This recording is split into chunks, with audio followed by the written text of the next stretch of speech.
আল্লাহ রাব্বুল আলামিন এই কোরআনে কারীমটা যখন নাজিল করেছেন, মক্কার জমিনে চতুর্দিকে মানুষেরা পাপাচারে লিপ্ত ছিল। মানুষের ভিতরে দ্বন্দ্ব, মানুষের ভিতরে হানাহানি, মারামারি, এমনকি নিজের কন্যা সন্তানকে সে সময় জীবন্ত অবস্থায় একটা জায়গা নির্ধারিত করে কাবার পাশে অর্থাৎ মসজিদে হারামের পাশে একটা জায়গা আছে, সে জায়গায় এখনও বলা হয় জীবন্ত কবর। ওই জায়গাটা এখনও মার্ক করে রাখা হয়েছে। কাবা শরীফের চতুর্দিকে বহু বিল্ডিং হয়েছে, বহু টাওয়ার হয়েছে,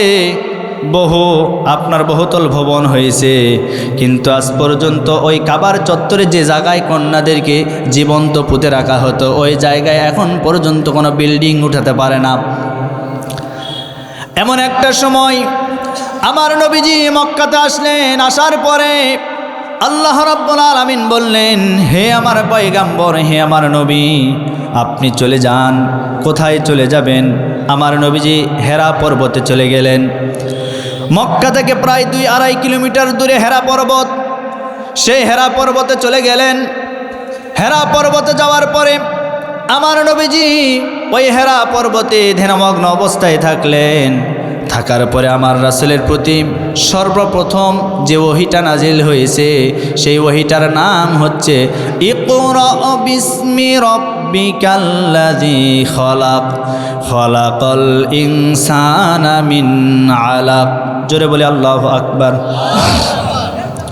আল্লাহ রাব্বুল আলামিন জিবরাইল ফেরেশতাকে পাঠিয়ে দিলেন, যাও আমার হাবিবের কাছে চলে যাও। আমার রাসূলের কাছে জিবরিল আমিন ফেরেশতা যখন চলে আসলেন, আসার পরে আমার রাসূলকে যখন ওহী নাজিলের মাধ্যমে বললেন, হে আল্লাহর পয়গম্বর, আপনার প্রতি এই মুহূর্তে ওহী নাজিল হয়ে যাচ্ছে, আপনি পড়ুন ইকরা। আমার নবীজি বললেন, মা আনা বিকারি, আমি পড়তে জানি না। আবার বললেন ইকরা। রাসূল আবার বললেন, মা আনা বিকারি, আমি পড়তে জানি না। তৃতীয়বার আবার যখন বললেন ইকরা বিসমি রাব্বিকাল্লাযী খলাক, পড়ো তোমার প্রভুর নামে যিনি তোমাকে সৃষ্টি করেছেন। যেই না জিবরিল আমিন ফেরেশতা বললেন ইকরা বিসমি রাব্বিকাল্লাযী খলাক, পড়ো তোমার প্রভুর নামে যিনি তোমাকে সৃষ্টি করেছেন, আমার রাসূল সাথে সাথে সূরা আলাকের প্রথম 5টি আয়াত তেলাওয়াত করা শুরু করলেন। এখান থেকে একটা শিক্ষা আছে। শিক্ষাটা কি? এই পৃথিবীতে যত পড়া আছে, এই পড়াশোনার ভিতরে যদি রবের শিক্ষা না পাওয়া যায়, আল্লাহর পরিচয় যদি না পাওয়া যায়, রাসূলের পরিচয় যদি না পাওয়া যায়, আখিরাতমুখী পড়াশোনা যদি না হয়, সব কয়টা পড়া ভুয়া। মূল পড়া হলো আল্লাহর শিক্ষা, দ্বীনের শিক্ষা, রাসূলের শিক্ষা, যে শিক্ষার ভিতরে আল্লাহর পরিচয় পাওয়া যায়। এখান থেকে এটা আমাদেরকে শিক্ষা নিতে হবে। ইকরা, যখন বললেন ইকরা পড়ো, পড়তে পারলেন না রাসূল। আবার যখন বললেন ইকরা বিসমি রাব্বিকাল্লাযী খলাক, পড়ো তোমার প্রভুর নামে, আমার রাসূল সাথে সাথে পড়তে পারলেন। তার মানে বোঝা গেল, সর্বপ্রথম আমার আপনার ছেলে মেয়েকে শিক্ষা দিতে গেলে সর্বপ্রথম যে শিক্ষা দিতে হবে, সেই শিক্ষাটার নাম হচ্ছে দ্বীনের শিক্ষা। আজ আপনার ছেলে ডাক্তার হবে, কোনো অসুবিধা নাই। আপনার ছেলে ইঞ্জিনিয়ার হবে, কোনো অসুবিধা নাই। আপনার ছেলে পাইলট হবে, কোনো অসুবিধা নাই। আপনার ছেলে বড় বড় চাকরি করবে, কোনো অসুবিধা নাই। তবে আপনার ছেলেকে সর্বপ্রথম দ্বীনের শিক্ষা দিয়ে তারপর অন্য লাইনে আপনি পড়াশোনা করাবেন। যদি দ্বীনের শিক্ষা পেয়ে আপনার ছেলে ডাক্তার হয়, খোদার কসম করে বলি, দ্বীনের শিক্ষা যদি কোনো ডাক্তারের ভিতরে থাকতো, তাহলে তারা কোনো দিন কসাইয়ের মতো কাজ করতো না। আজকে ডাক্তারদের কাছে আপনি চিকিৎসা নিতে যান, সামান্য হাঁটু ব্যথা আপনার পরীক্ষা করার দরকার, হাঁটুর একটা এক্সরে, কিন্তু এক্সরের জায়গায় 7টা পরীক্ষা দিয়েছে। আপনার প্রস্রাব টেস্ট, আপনার রক্তের টেস্ট, আপনার আরও কত টেস্ট আছে, সব টেস্ট দিয়ে তার মানে বোঝা গেল এই টেস্টগুলি যারা করে তাদের সাথে ডাক্তারের একটা কন্টাক্ট থাকে। কথা কি ভুল বললাম? তো এই জন্য যে ডাক্তার এই কাজগুলি করে, বুঝতে হবে তার ভিতরে দ্বীনের কোনো শিক্ষা নেই, তার ভিতরে ইসলামের কোনো শিক্ষা নেই। যদি দ্বীনের শিক্ষা থাকতো, তাহলে ডাক্তারগুলি কোনো দিন কসাই ডাক্তার হতে পারতো না। আজ আমার দেশের ভিতরে এমন কিছু ডাক্তার আছে যারা আল্লাহওয়ালা, যারা খোদাভীরু, তারা সহজে কোনো টেস্ট কোনো গরিব মানুষের উপরে চাপায়ে দেয় না। আমার কথা যদি বুঝে থাকেন আপনারা বলেন তো, কথা কি আমি ভুল বললাম না ঠিক বললাম? এরপরে আপনার ছেলে যদি ইঞ্জিনিয়ার হয়, এই দেশের ভিতরে আমরা বিগত দিনে দেখেছি বড় বড় ইঞ্জিনিয়াররা তারা কি কাজ করে, বিভিন্ন সময় রাস্তার কাজ, বড় বড় সরকারি বিল্ডিংয়ের কাজ তারা করে। কিন্তু আমরা অধিকাংশ সময় দেখেছি বড় বড় ইঞ্জিনিয়ার যারা হয় শুধুমাত্র দিনের শিক্ষা না থাকার কারণে রাস্তার কাজের ভিতরে তারা রডের জায়গায় বাঁশ ঢুকাইয়া দেয়। কিন্তু ওই ইঞ্জিনিয়ারের ভিতরে যদি আল্লাহর জ্ঞান থাকতো, আল্লাহর কোরআনে কারিমের জ্ঞান থাকতো, ওই ইঞ্জিনিয়ার কোনোদিন এ কাজ করতে পারতো না। এজন্য আমার ভাইরা, আপনার সন্তান ইঞ্জিনিয়ার হবে, আপনার সন্তান ডাক্তার হবে, কোনো অসুবিধা নাই।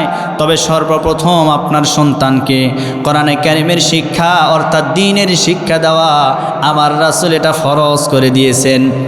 তাই তো নবীজি বলেন, তলাবুল ইলমি ফারিদাতুন আলা কুল্লি মুসলিমিন ওয়া মুসলিমাত, প্রত্যেকটা নর এবং নারীর উপরে দ্বীনের শিক্ষা গ্রহণ করা আল্লাহ রাব্বুল আলামিন ফরজ করে দিয়েছেন। কিন্তু আজ আমার সমাজের ভিতরে এমন কিছু মানুষ আছে যারা বলে জানার নাম ইসলাম নয়, মানার নাম ইসলাম। এই কথাটা ভুল, এই কথা বলা যাবে না। বরং জানার নামও ইসলাম, মানার নামও ইসলাম। আপনি যদি না জানেন মানবেন কি? আমার নবীজি বলেন, একজন আলিমের ঘুম আর একজন আবেদের ইবাদতের সমান। একজন আবেদ সে সারা রাত্র ইবাদত বন্দিগি করবে, আর একজন আলিম ঘুমের ভিতরে থাকবে, আলিমের ঘুমটাও আল্লাহর দরবারে ইবাদতের সমতুল্য হয়ে যাবে। আমার ভাইয়েরা, এজন্য দিনে শিক্ষা গ্রহণ করতে হবে। মসজিদ মাদ্রাসার হেফাজতের দায়িত্ব আমাদেরকে নিতে হবে। তাই তো আমি আপনাদেরকে কোরআনে কারিমের পরিচিতি সূরাতুর রহমান থেকে কয়েকটা আয়াতে কারিমা তেলাওয়াত করেছি। আল্লাহ রাব্বুল আলামিন এই আয়াতগুলির ভিতরে কি জানায় দিয়েছেন এবার শোনেন। আল্লাহ রাব্বুল আলামিন বলেন, আর রহমানু আল্লামাল কুরআন খলাকাল ইনসান আল্লামাহুল বায়ান। আর রহমান তিনি তো হচ্ছে দয়ালু, অতি দয়ালু। আল্লামাল কোরআন, তিনি মানুষদেরকে কোরআন শিক্ষা দিয়েছেন। খলাকাল ইনসান, তিনি মানুষকে সৃষ্টি করেছেন।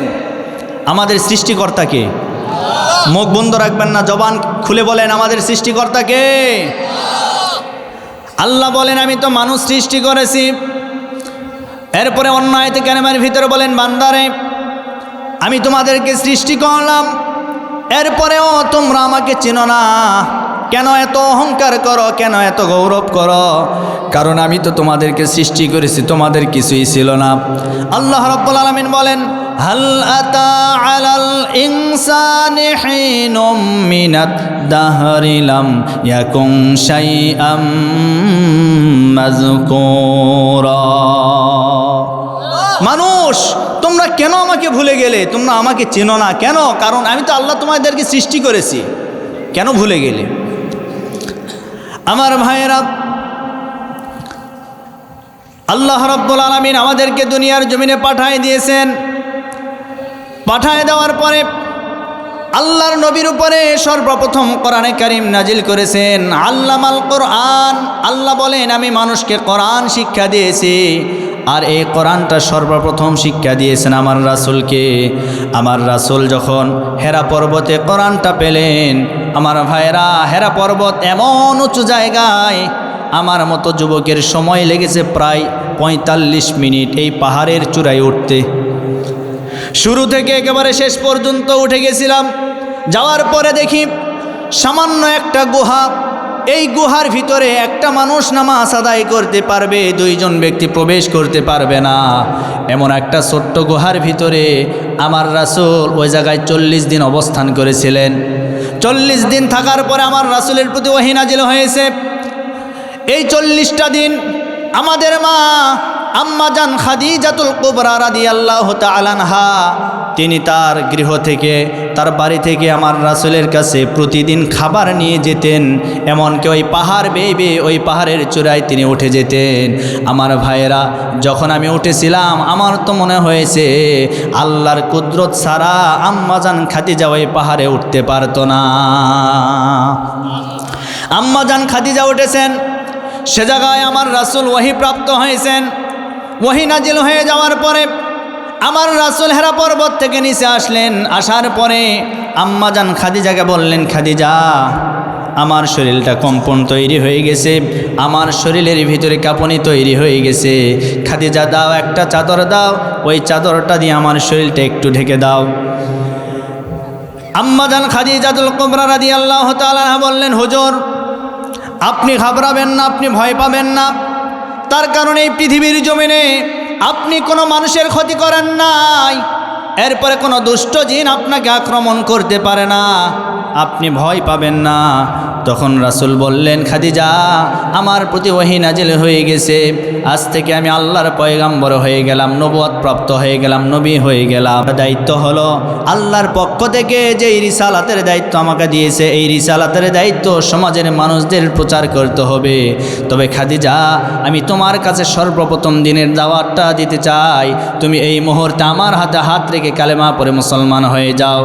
ইসলামের প্রথম যিনি কালেমা পড়ে মুসলমান হয়েছেন তিনি আর কেউ নয়, তিনি হচ্ছেন আমাদের মা আম্মাজান খাদিজাতুল কুবরা রাদিয়াল্লাহু তাআলা আনহা। আমার রাসূলের হাতে হাত রেখে কালেমা পড়ে মুসলমান হয়ে গেলেন।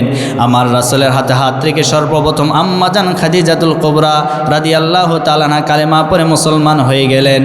শুধু তাই নয়, আম্মাজান খাদিজার ব্যাপারে কোরআনে কারীমের ভিতর আয়াত এসেছে, এমনকি আল্লাহর আসমান থেকে আল্লাহ রাব্বুল আলামিন আম্মাজান খাদিজাকে আল্লাহ রাব্বুল আলামিন সালাম জানিয়েছেন। তার কারণ মক্কার ভিতরে 3 নম্বরের ধনী ছিলেন আম্মাজান খাদিজা। জোরে বলি সুবহানাল্লাহ। 3 নম্বরের ধনী আম্মাজান খাদিজা ছিলেন। খাদিজার যতগুলি সম্পদ আছে, জায়গা জমি টাকা পয়সা যতগুলি ছিল, আমার রাসূলের সাথে বিবাহ বন্ধনে আবদ্ধ হয়ে যাওয়ার পরে ইসলামের জন্য সমস্ত সম্পত্তি তিনি দান করে দিয়েছেন। আমার ভাইয়েরা, শুধু তাই নয়, কাবার চত্বরে হযরতে আবু বকর সিদ্দিকের বাড়ি। হযরতে আবু বকর সিদ্দিক রাদিয়াল্লাহু তাআলা আনহু তিনিও ইসলামের জন্য কঠিন পরীক্ষা দিয়েছেন। 2 নম্বরে যিনি কালেমা গ্রহণ করেছেন, যিনি মুসলমান হয়েছেন, তিনি হচ্ছেন আমার রাসূলের চরম বন্ধু, আমার রাসূলের পরম বন্ধু। তিনি হচ্ছেন হযরতে আবু বকর সিদ্দিক রাদিয়াল্লাহু তাআলা আনহু। আমার রাসূল আবু বকরের কাছে আসলেন। আসার পরে ডাক দিয়ে বলেন, আবু বকর, আল্লাহ পাক রব্বুল আলামিন আমার প্রতি ওহী নাজিল করে দিয়েছেন, আর এই মুহূর্তে আমি নবুয়ত প্রাপ্ত হয়েছি। তুমি এই মুহূর্তে আমার হাতে হাত রেখে কালেমা পড়ে মুসলমান হয়ে যাও। হযরতে আবু বকর সিদ্দিক রাদিয়াল্লাহু তাআলা আনহু আর দ্বিতীয় কোনো প্রশ্ন করলেন না, আমার রাসূলের হাতে হাত রেখে কালেমা পড়ে মুসলমান হয়ে গেলেন। আবু বকর এমন কষ্ট করেছেন। আবু বকরের যে ঘরটা ছিল, সেই ঘরটা এখন আর ঘর নেই, পুরো একটা বিল্ডিং হয়েছে। ওটা কাবার চত্বরের আশেপাশে, মানে পাশেই নির্মাণ করা হয়েছে। ওইটা এখন কাবার এরিয়া ধরা হয়েছে। হারাম শরীফের এরিয়ার ভিতরে যতগুলো বিল্ডিং আছে তার ভিতরে হযরত আবু বকরের একটা বিল্ডিং, ওইটা ওয়াকফ করে দেওয়া হয়েছে। ওখান থেকে প্রতি মাসে যা ভাড়া আসে, যা ইনকাম হয়, সব কিছু, সব ইনকাম, সব টাকা মসজিদে হারামের কাজে সমস্ত টাকাগুলি ব্যয় করা হয়। সুবহানাল্লাহ বলতে পারেন না? তারা দুনিয়াতে ইসলাম ধর্ম গ্রহণ করার পরে নিজের সর্বোচ্চ দিয়ে ইসলামকে সাহায্য করেছেন। আর আমরা ইসলামের জন্য যদি বলি, আল্লাহ আমাদের কাছ থেকে জানমাল নিয়েছেন, একটু দাও, বলে হুজুর এত কষ্ট করে টাকা ইনকাম করা সহজে কি দেওয়া যায়? কি কথা বলেন না কেন?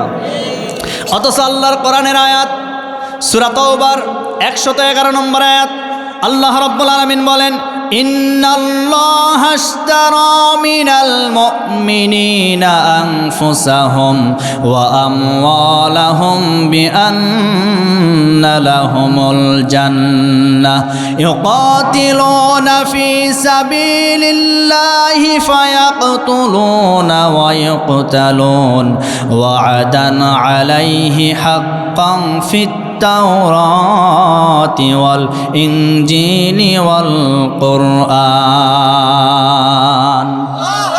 আল্লাহ রাব্বুল আলামিন বলেন ইন্নাল্লাহা আশতারা মিনাল মুমিনিনা আনফুসাহুম নিশ্চয় আমি মুমিনদের কাছ থেকে ক্রয় করে নিয়েছি কিনে নিয়েছি মুমিনদের জান আর মাল আমি আল্লাহ ক্রয় করে নিয়েছি এর বিনিময়ে আমি আল্লাহ তাদেরকে জান্নাত দিতে চাই কোন জান্নাত আল্লাহ মুমিনদেরকে জান্নাত দান করবেন কোন জান্নাত দিবেন এবার শুনেন আল্লাহ রাব্বুল আলামিন বলেন ওয়াসারিউ ইলা মাগফিরাতিম মির রাব্বিকুম ওয়া জান্নাতিন আরদুহাস সামাওয়াতু ওয়াল আরদ উইদ্দাতু লিল মুত্তাকিন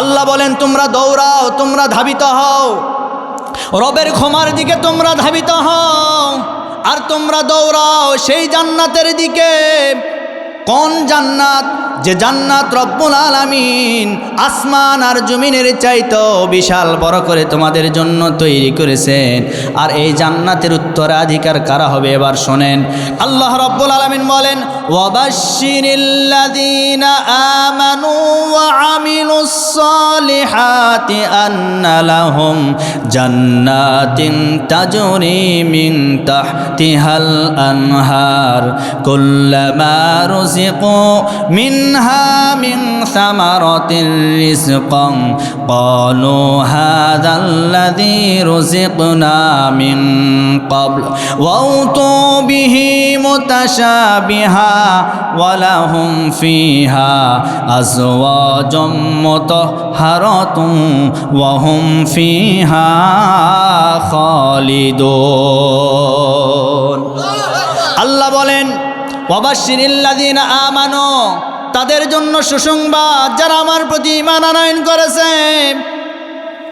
ওয়া আমিলুস সালিহাত আর যারা সৎ কাজ করেছে ভালো ভালো কাজ করেছে আল্লাহ রাব্বুল আলামিন এই জায়গায় ভালো ভালো কাজের কথা বললেন যারা ভালো ভালো কাজ করেছে আবার অন্য আয়াতে কারিমার ভিতরে রব্বুল আলামিন বলেন আল্লাযী খলাকাল মাউতা ওয়াল হায়াতা লিয়াবলুয়াকুম আইয়ুকুম আহসানু আমালা আল্লাহ রব্বুল আলামিন বললেন আমি মানুষদের জন্য আমি আমার বান্দা বান্দীদের জন্য হায়াত আর মৃত্যু সৃষ্টি করেছি কেন আমি আল্লাহ সৃষ্টি করলাম লিয়াবলুয়াকুম আইয়ুকুম আহসানু আমালা আমি আল্লাহ দেখতে চাই আমার কোন কোন বান্দা বান্দীরা উত্তম আমল আমার কাছে নিয়ে আসতে পারে আল্লাহ এই আয়াতের ভিতরে বললেন ওয়া আমিলুস সালিহাত ভালো ভালো কাজ আবার সূরা মুলকের 2 নম্বর আয়াতে কারিমার ভিতরে বললেন উত্তম আমল কারা নিয়ে আসতে পারে তার মানে আমল আছে দুই প্রকার একটা হচ্ছে ভালো আমল আর একটা হচ্ছে উত্তম আমল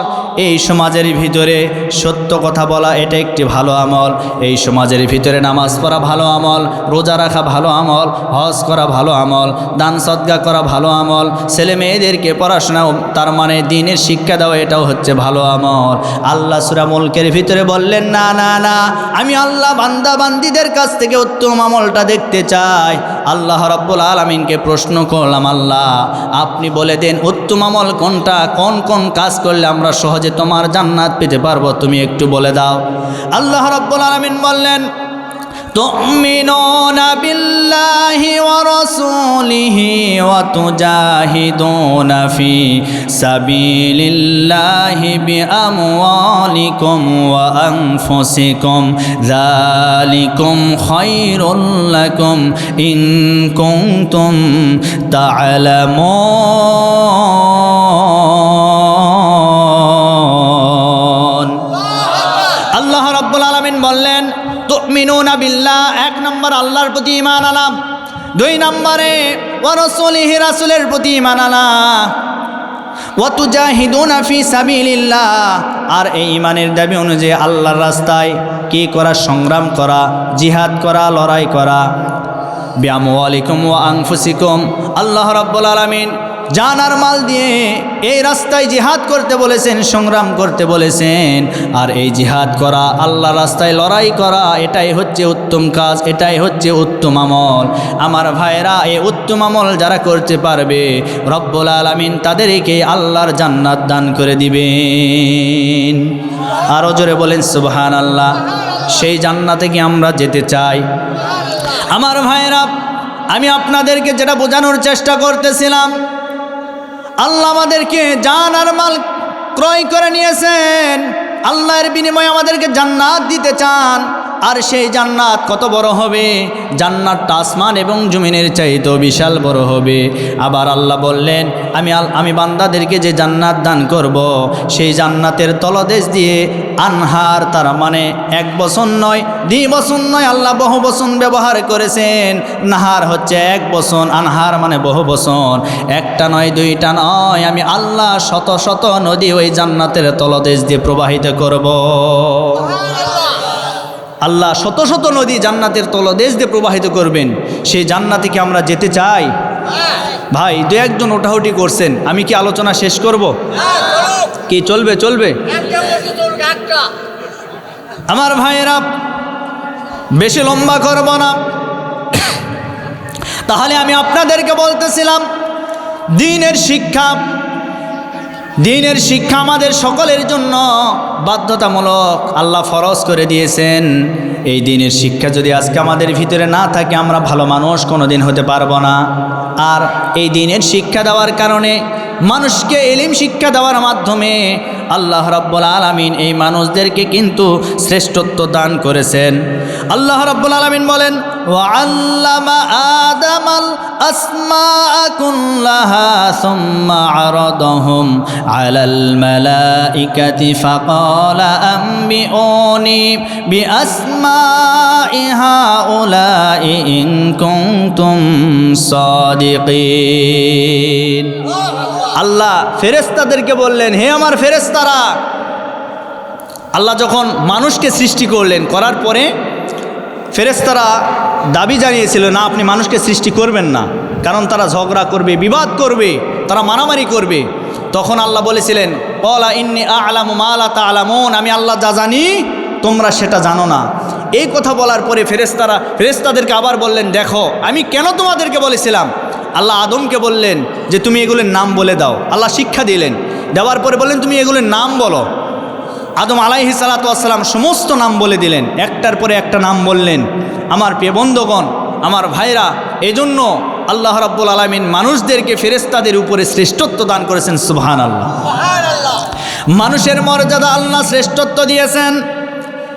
এরপর আল্লাহ রাব্বুল আলামিন বলেন, ও পৃথিবীবাসী, তোমাদেরকে আমি রব্বুল আলামিন তোমাদের মায়ের পেট থেকে, মায়ের গর্ভ থেকে যখন বের করে দুনিয়াতে নিয়ে এসেছি, তখন তো তোমরা জ্ঞানহীন ছিলে, তোমরা কিছুই জানতে না। আল্লাহ রব্বুল আলামিন বললেন, ওয়াল্লাহু আখরাজাকুম মিন বুতুনি উম্মাহাতিকুম লা তা'লামুনা শাইআন ওয়া জা'আলা লাকুমুস সাম'a ওয়াল আবসারা ওয়াল আফইদা লা'আল্লাকুম তাশকুরুন। হে মানুষেরা, আমি রব্বুল আলামিন তোমাদেরকে তোমাদের মায়ের পেট থেকে যখন বের করেছি, তখন তো তোমরা কিছুই জানতে না, জ্ঞানহীন অবস্থায় ছিলে। আমি আল্লাহ তোমাদেরকে দুনিয়াতে নিয়ে আসলাম, তোমাদেরকে দেখার মতো শক্তি দিলাম, তোমাদেরকে শোনার মতো শক্তি দিলাম। আমি আল্লাহ এজন্য দিয়েছি লাআল্লাকুম তাশকুরুন, এগুলি পাওয়ার পরে তোমরা আমার শুকরিয়া আদায় করবা। আল্লাহ আমাদেরকে চোখ দিয়েছেন, আল্লাহ আমাদেরকে শোনার মতো কান দিয়েছেন। আমার তো মনে হয় সারাটা জীবন যদি আমরা সেজদা দেই, আমরা এই চোখ আর কানের শুকরিয়া আদায় করে শেষ করতে। আল্লাহ বললেন লাআল্লাকুম তাশকুরুন, এজন্য দিয়েছি যাতে করে তোমরা আমি আল্লাহর শুকরিয়া আদায় করতে পারো। আমার ভাইয়েরা, শুধু তাই নয়, এরপর আল্লাহ বললেন, আমি মানুষদেরকে জ্ঞান দান করলাম, কিন্তু এই জ্ঞানটা কতটুকুন দিয়েছি? এই জ্ঞান আবার বেশি নয়, বরং সামান্য একটা জ্ঞান দিয়েছি। কেমন সামান্য জ্ঞান? আল্লাহ বলেন, ওয়ায়াসআলুনাকা আনির রূহ কুলির রূহু মিন আমরি রাব্বি ওয়া মা উতিতুম মিনাল ইলমি ইল্লা কলিলা। আল্লাহ রাব্বুল আলামিন রাসূলকে বললেন, হে নবী, আপনাকে যখন মানুষেরা রূহ সম্পর্কে প্রশ্ন করবে, তখন আপনি বলে দেন কুলির রূহু মিন আমরি রাব্বি, এইটা হচ্ছে আল্লাহর পক্ষ থেকে আদেশ হয়ে এসেছে। আর আল্লাহ বললেন, ওমা উতিতুম মিনাল ইলমি ইল্লা কলিলা, আর আমি মানুষদেরকে সামান্যতম জ্ঞান দান করেছি। কেমন জ্ঞান দান করেছেন? আল্লাহ সামান্যতম জ্ঞানের কথা বললেন। এই সামান্য জ্ঞান এত সামান্য দিয়েছেন, কিতাবের ভিতরে এসেছে সমুদ্রের ভিতরে আঙ্গুলটা চুবানোর পরে আঙ্গুলের ভিতরে যে সামান্যটুকুন পানি আটকায় যাবে, আল্লাহ বলেন এর চাইতে কম জ্ঞান আমি আমার বান্দা বান্দিদেরকে দান করেছি। কিন্তু আজকে সামান্য জ্ঞান দেওয়ার পরেও দেখেন যেই জ্ঞানের কারণে আজকে মানুষেরা সেই জমিন থেকে আসমানে উড়াল দেওয়া শুরু করেছে। কি সামান্য জ্ঞান দিয়েছেন, আজকে জমিন থেকে মানুষ আসমানে উড়ে যায়। তার মানে আজকে প্লেন, রকেট কত কি আবিষ্কার করছে। এই আবিষ্কার কে করছেন ভাই? আল্লাহ করছে? এগুলি মানুষ করেছে, মানুষ করেছে। একটা প্লেন, আমি গত মাসে উমরাতে গেলাম, তো উমরাতে যে প্লেনে গিয়েছি সেটি হচ্ছে ইজিপ্ট এয়ার, অর্থাৎ মিশরে হয়ে, ট্রানজিটে মিশর হয়ে আমি উমরাতে গেছি। তো সে সময় দেখেছি একটা বিমান, বাপরে বাপ, প্রায় 450 থেকে 500 জন যাত্রী নিয়ে লোড হয়ে এই 500 বা 450 জন যাত্রীর মালামাল সব কিছু নিয়ে একটা বিমান কেমনে যে আকাশে ওরে ভাই, এটা যারা ওঠে নাই তারা ছাড়া কেউ বুঝবে না। এটা সব ক্ষমতা কার? জোরে বলেন কার? আল্লাহর ক্ষমতা। আল্লাহ মানুষকে এত ছোট্ট জ্ঞান দিয়েছেন। আমার ভাইয়েরা, কষ্ট হচ্ছে? আলোচনা শেষ করে দিব। আমার ভাইয়েরা, আল্লাহ রাব্বুল আলামিন মানুষদেরকে সামান্য জ্ঞান দিয়েছেন। আজকে বর্তমান বিজ্ঞানীদের এমন জ্ঞান দেখেন, আপনি লক্ষ্য করে দেখেন, বিজ্ঞানীরা এমন কিছু আবিষ্কার করছেন যে আবিষ্কারগুলি দেখে আজকে মাথা নষ্ট হয়ে যায়। আজকে বাংলাদেশেও অনেক ছোট ছোট বিজ্ঞানী আছে, যেমন একটা জেলার নাম তার জুলহাস। এই জুলহাস কিন্তু একটা বিমান তৈরি করেছে। এই বিমানটা মাটি থেকে আকাশে উড়ে যায়, এই বিমানে আবার জুলহাজও উড়ে। তার মানে আমার ভাইরা, মানুষকে আল্লাহ রাব্বুল আলামিন ছোট্ট জ্ঞান দান করলেন। এই জ্ঞানের বিশালতা আজকে আমরা বুঝতে পারতেছি। তার মানে মানুষের যেটুকু জ্ঞান আছে তার চাইতে আল্লাহর কাছে হাজার হাজার কোটি কোটি গুণে জ্ঞান রব্বুল আলামিন মজুদ করে রেখেছেন। আল্লাহর কত জ্ঞান, আল্লাহর কত জ্ঞান আছে আমার প্রিয় বন্ধুগণ। আল্লাহ মানুষকে বললেন আল্লামাল কোরআন, আমি মানুষকে কোরআন শিক্ষা দিয়েছি। এই কোরআনটা এমন একটি কিতাব, আল্লাহর নবী বলেন কেউ যদি দ্বীনের শিক্ষা, দ্বীনের জ্ঞান শিক্ষা করার জন্য তার ঘর থেকে যদি বাহির হয়ে যায়, সে যেন আল্লাহর জান্নাতে প্রবেশ করলো। মান সালাকা তরিকান ইয়ালতামিসু ফীহি ইলমান সাহহালাল্লাহু লাহু তরিকান ইলাল জান্নাহ, আল্লাহ তার জন্য জান্নাতের রাস্তা সহজ করে দিবেন। আল্লাহর নবী আরো বলেন, যেই ব্যক্তি দ্বীনের জ্ঞান শিক্ষা করার জন্য তার ঘর থেকে যখন বাহিরে হয়ে যাবে, ফেরেশতারা তার পায়ের নিচে ডানা বিছিয়ে দিবে, ডানা বিছিয়ে দিবে, তার মানে পাখা বিছিয়ে দিবে। যেই ব্যক্তিটা ঘর থেকে বাহির হয়ে দ্বীনের শিক্ষা গ্রহণ করার জন্য বাহির হয়ে যাবে, তার জন্য সমুদ্রের মাছেরা তার জন্য রহমত মাগফিরাতের দোয়া করতে থাকে, গাছেরা তার জন্য দোয়া করতে থাকে। এই জন্য আমার ভাইরা, আল্লাহর নবী বলেন খায়রুকুম মান তাআল্লামাল কুরআন ওয়া আল্লামা, এই পৃথিবীর জমিনে সর্বোত্তম ব্যক্তি হচ্ছেন ওই ব্যক্তি যে ব্যক্তি কোরআনে কারীম নিজে শিক্ষা গ্রহণ করে, ওই ব্যক্তিটা আবার আরেকজনকে শিক্ষা দেয়, ওই ব্যক্তি হচ্ছে আল্লাহর কাছে সর্বোত্তম ব্যক্তি। এখন কোরআনটা আমাদের কাছে এসেছে, এই কোরআনের হক হচ্ছে 3টা। জোরে বলেন কয়টা? কোরআনের হক হলো, 1 নম্বর হক কোরআন পড়তে হবে, এরপরে কোরআন বুঝতে হবে, এরপরে কোরআন দিয়ে আমল করতে হবে। আর 4র্থ নাম্বার আরেকটি হক হলো কোরআন মানুষকে আমলের দিকে, মানুষদেরকে ডাকতে হবে। আজ বাংলাদেশে আপনি লক্ষ্য করে দেখেন, এ কোরআন দিয়ে আপনি পড়বেন, কোরআন বুঝবেন, কোরআন আমল করবেন, আপনার কোনো অসুবিধা নেই। কিন্তু যখনই সমাজের মানুষদেরকে কোরআনের দাওয়াত দিতে যাবেন, কোরআন দিয়ে সমাজ, দেশ, রাষ্ট্র পরিচালনা হোক, এ দাওয়াত যখনই দিতে যাবেন, তখনই বাতিল পন্থীরা দেখবেন আপনাদেরকে বিভিন্নভাবে রাজাকার নামে গালি দিবে। এই হচ্ছে আমাদের বাংলাদেশের চিত্র। আশা ভাইরা, আমার বাবারা, মুরব্বী বাবারা, এই দৃশ্য তো এটা নতুন নয়, এটা সেই যুগ থেকে শুরু হয়েছে। এ কোরআনে কারিমের দাওয়াত আমার রাসূল দিয়েছেন মক্কার জমিনে গোপনে গোপনে 3 বছর, কোনো অসুবিধা হয় নাই। যখনই প্রকাশ্যে দিনের দাওয়াত দিতে গিয়েছেন তখনই আবু জেহেল, উতবা, সাইবা, মক্কার বড় বড় কাফেরেরা আমার রাসূলকে কাজ্জাব, এরপরে মাজনুন, আরও বিভিন্নভাবে তারা গালিগালাজ করেছে। এরপর আমার রাসূল চলে গেল, সাহাবায়ে কেরামরা দিয়েছেন, তাদেরকেও বিভিন্ন পরীক্ষার সম্মুখীন হতে হয়েছে। এ কোরআনে কারিমের দাওয়াত বিভিন্ন ইমামরা দিয়েছেন, তাদেরকেও পরীক্ষার সম্মুখীন হতে হয়েছে। ইমামে আজম আবু হানিফা রহমতুল্লাহ আলাই, বিখ্যাত একজন ইমাম, তিনি যখন এই কোরআনে কারিমের সঠিক দাওয়াত দিতে গিয়েছেন, সে সময়কার জালিম বাদশাহ তাকে অফার দিয়েছিল যে ইমাম আবু হানিফা, আপনাকে আমি আমার দেশের ভিতরে একটি পদ দিতে চাই, আপনাকে প্রধান বিচারপতি বানাতে চাই।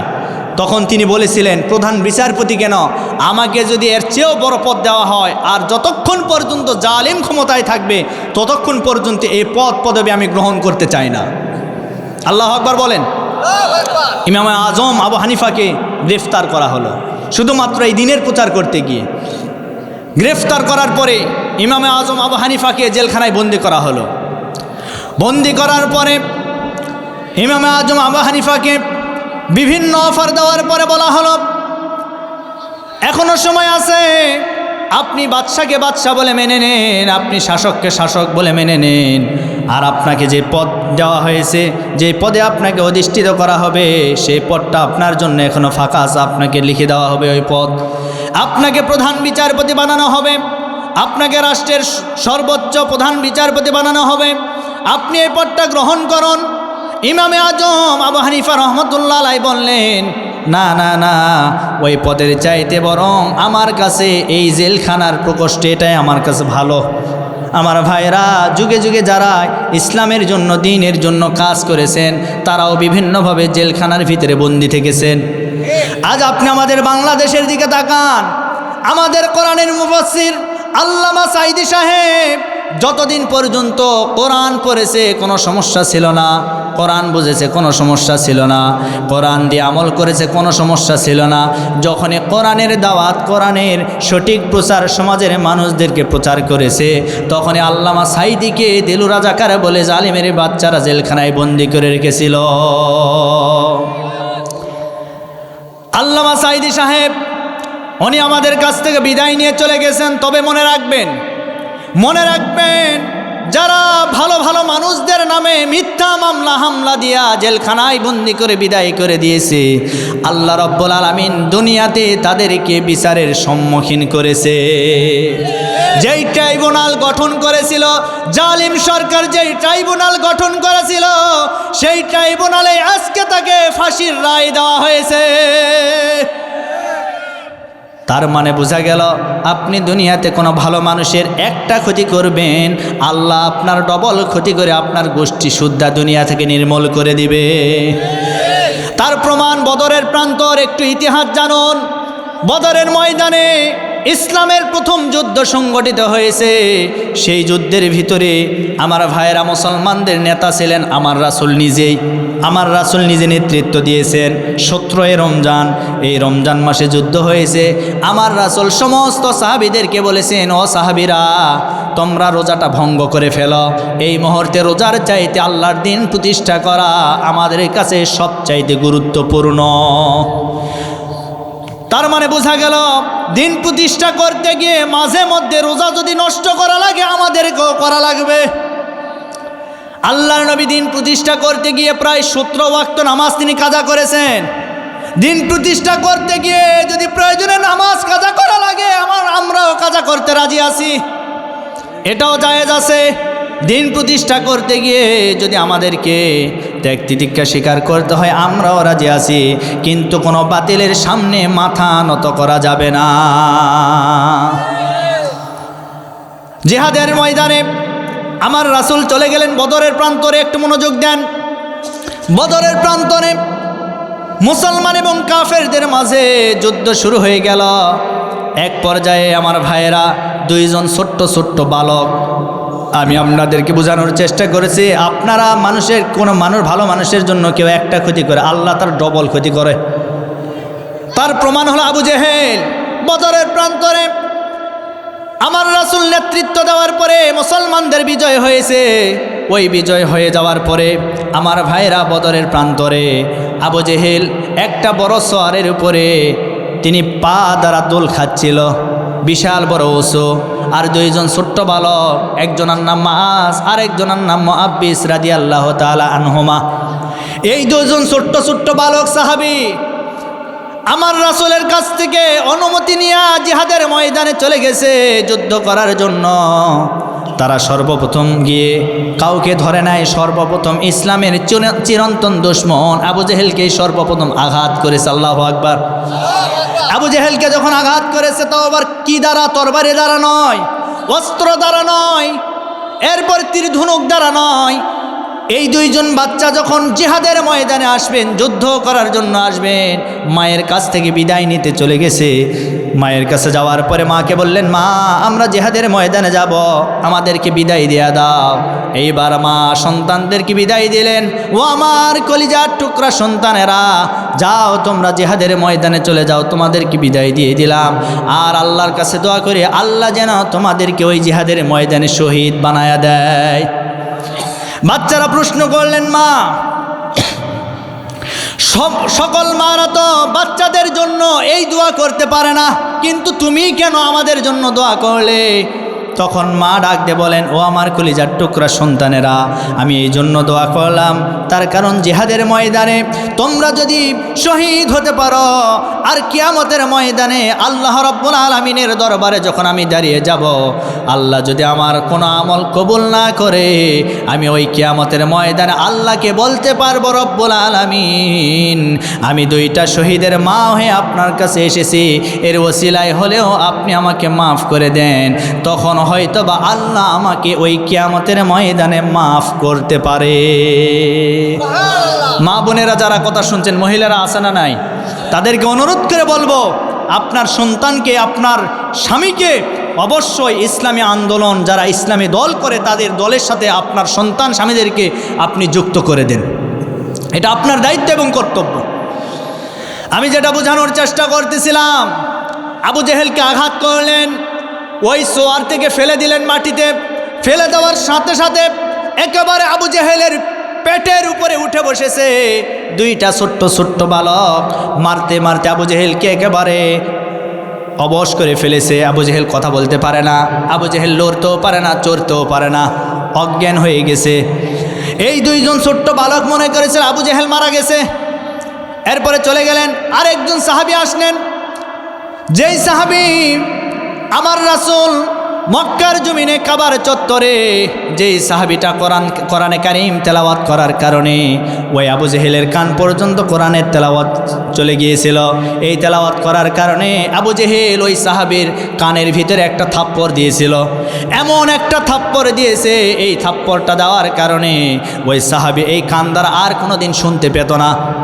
সেই দিন ওই সাহাবীকে ধরে আমার রাসূল বুকের ভিতর ধরায় নিয়ে সাহাবীও কান্না করে, আমার রাসূলও কান্না করে। এই কান্নার দৃশ্য দেখার পরে মাঝখান থেকে জিবরিল আমিন ফেরেশতা এসে আমার রাসূলকে সান্ত্বনা দেওয়ার জন্য তিনি মুচকি হেসে দিয়েছেন। সুবহানাল্লাহ বলতে পারেন না? মুচকি হেসে দিয়েছেন। আমার নবীজি জিবরিল আমিন ফেরেশতাকে বললেন, ও আল্লাহর ফেরেশতা, আমরা বড় দুঃখে কান্নাকাটি করি, তুমি হাসো কেন?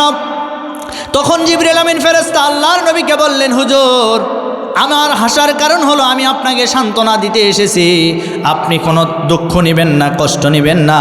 আজকে আপনারা আবু জেহেলের হাতে মার খেয়ে আপনারা কান্নাকাটি করছেন।